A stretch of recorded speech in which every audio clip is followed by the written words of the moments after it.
నమస్కారం.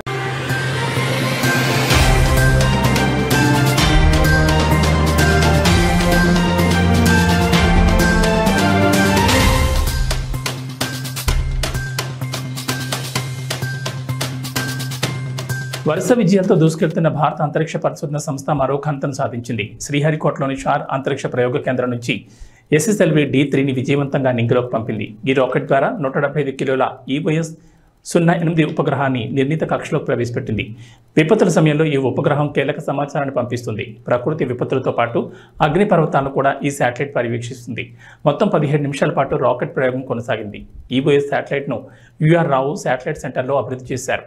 ఈ ఉపగ్రహంలో ఉండే electro optical infrared payload mid wave, long wave ఇన్ఫ్రారెడ్లో చిత్రాలు తీస్తుంది. ఈ శాటిలైట్ పంపించే సమాచారం విపత్తు నిర్వహణలో ఎంతో ఉపయోగపడుతుందని ఇస్రో శాస్త్రవేత్తలు తెలిపారు. ఈ ఉపగ్రహం ఏడాది పాటు పనిచేస్తుంది.